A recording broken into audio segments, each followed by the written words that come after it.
ऐसा क्या तीसरी सीट पे आएगी जल्दी जाएगी ना। क्या मध्य प्रदेश भाजपा में फिर बड़े बदलावों की आहट है? क्या राज्यसभा चुनाव मुख्यमंत्री डॉक्टर मोहन यादव के लिए सिर्फ एक संसदीय चुनाव नहीं, बल्कि राजनीतिक अस्तित्व और नेतृत्व क्षमता की परीक्षा बन गया है? और क्या इस परीक्षा में सफलता उन्हें राष्ट्रीय स्तर पर स्थापित कर सकती है, जबकि विफलता उनके नेतृत्व को लेकर नई बहस छेड़ सकती है? फिलहाल यह सवाल राजनीतिक गलियारों में धीरे धीरे आकार ले रहा है। कारण है राज्यसभा चुनाव और उससे जुड़ी घटनाओं की वह श्रृंखला जो सतह पर समान दिखती है, लेकिन भीतर कई राजनीतिक संकेत छिपाए हुए हैं। मुख्यमंत्री बनने के बाद से डॉक्टर मोहन यादव ने प्रदेश की राजनीति में अपनी एक अलग छाप छोड़ी है।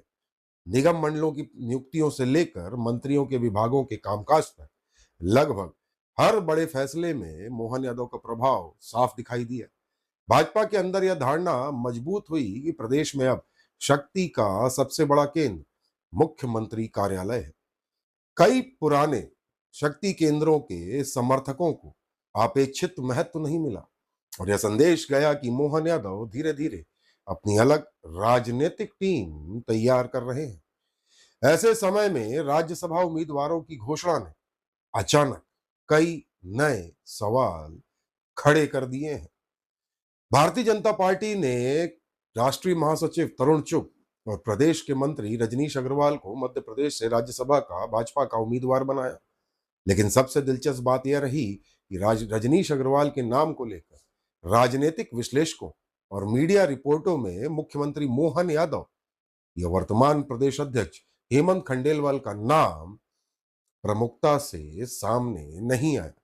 उल्टा एक प्रमुख अखबार दैनिक भास्कर ने लिखा कि रजनीश अग्रवाल के नाम को आगे बढ़ाने में भाजपा के पूर्व प्रदेश अध्यक्ष वीडी शर्मा की महत्वपूर्ण भूमिका रही और इस पर सहमति पूर्व मुख्यमंत्री और वर्तमान केंद्रीय मंत्री शिवराज सिंह चौहान ने दी। यहीं से कहानी थोड़ा रोचक हो जाती है। पिछले कुछ समय से प्रदेश भाजपा में यह धारणा बन रही थी कि शिवराज सिंह चौहान और वीडी शर्मा का प्रभाव पहले जैसा नहीं रहा। दूसरी तरफ मोहन यादव का प्रभाव लगातार बढ़ता दिख रहा था। ऐसे में यदि राज्यसभा की महत्वपूर्ण सीट का श्रेय मुख्यमंत्री या प्रदेश अध्यक्ष की बजाय पुराने शक्ति केंद्रों को दिया जा रहा है, तो यह स्वाभाविक रूप से कई राजनीतिक प्रश्न खड़े करता है। और प्रश्न इसलिए भी महत्वपूर्ण है क्योंकि राज्यसभा उम्मीदवारों को लेकर मुख्यमंत्री मोहन यादव और प्रदेश अध्यक्ष हेमंत खंडेलवाल लगातार दिल्ली में सक्रिय दिखाई दिए। चर्चा रही कि पैनल तैयार होने की चर्चाएं हो रही हैं दिल्ली में, केंद्रीय नेतृत्व से मुलाकातें हुई, फोटो आई, संभावित नामों को लेकर लगातार अटकलें लगती रही। लेकिन रजनीश अग्रवाल का नाम शायद ही किसी प्रमुख राजनीतिक विश्लेषक या पत्रकार या मीडिया की सूची में रहा हो। तो फिर सवाल उठना स्वाभाविक है कि मुख्यमंत्री का राजनीतिक कोटा आखिर गया कहां? क्या उनके पसंदीदा नामों को केंद्रीय नेतृत्व ने स्वीकार नहीं किया, या फिर पूरी कहानी कुछ और ही है? संभव है कि इन सवालों का जवाब अब राज्यसभा की तीसरी सीट में छिपा हो। इसी बीच मुख्यमंत्री मोहन यादव के एक बयान ने राजनीतिक हलकों में नई चर्चा छेड़ दी। जब तीसरी सीट को लेकर डॉक्टर मोहन यादव से सवाल पूछा गया तो मुख्यमंत्री मुस्कुराते हुए बोले, आएगी का मतलब जाएगी कहां? इसका मतलब राज्यसभा सीट कहां जाएगी, हमारे पास ही आएगी। राजनीति में कई बार शब्दों से ज्यादा महत्व मुस्कान और आत्मविश्वास का होता है।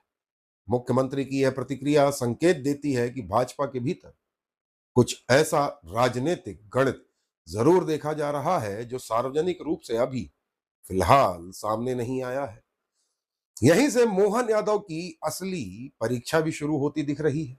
यदि भाजपा तीसरे उम्मीदवार को राज्यसभा में मैदान में उतारती है, जबकि उसके पास अपने दम पर पर्याप्त वोट भी नहीं है, तो यह केवल चुनाव नहीं होगा, यह मुख्यमंत्री की राजनीतिक क्षमता, नेटवर्क, रणनीति और प्रभाव की परीक्षा होगी।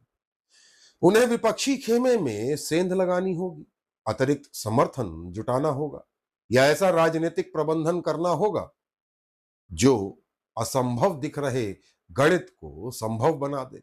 और यदि यह दांव सफल हो जाता है तो इसका संदेश सिर्फ भोपाल तक सीमित नहीं रहेगा। तब मोहन यादव यह स्थापित कर सकते हैं कि वे केवल सरकार चलाने वाले मुख्यमंत्री नहीं हैं, बल्कि राजनीतिक शतरंज के ऐसे खिलाड़ी हैं जो प्रतिकूल परिस्थितियों में भी जीत दिला सकते हैं। तब यह तर्क और मजबूत होगा कि भाजपा उन्हें केवल संक्रमणकालीन मुख्यमंत्री नहीं बनाया, बल्कि भविष्य में बड़े नेतृत्व के रूप में तैयार किया है। राष्ट्रीय नेतृत्व की नजर में भी उनकी राजनीतिक उपयोगिता और बढ़ सकती है। लेकिन राजनीति में हर ऊंची छलांग के साथ एक गहरी खाई का जोखिम भी होता है, यानी खतरा। यदि तीसरे उम्मीदवार का दांव विफल होता है, यदि अपेक्षित समर्थन नहीं मिलता, यदि सीट हाथ से निकल जाती है, तो स्वाभाविक रूप से सवाल भी उठेंगे। तब राजनीतिक विरोधी ही नहीं, पार्टी के भीतर भी यह चर्चा तेज हो सकती है कि क्या मुख्यमंत्री डॉक्टर मोहन यादव की राजनीतिक ताकत का आकलन वास्तविकता से अधिक कर लिया गया था? क्या सरकार पर पकड़ और राजनीतिक प्रबंधन दो अलग अलग चीजें हैं? और क्या संगठन तथा चुनावी रणनीति के स्तर पर अभी भी कुछ सीमाएं मौजूद हैं?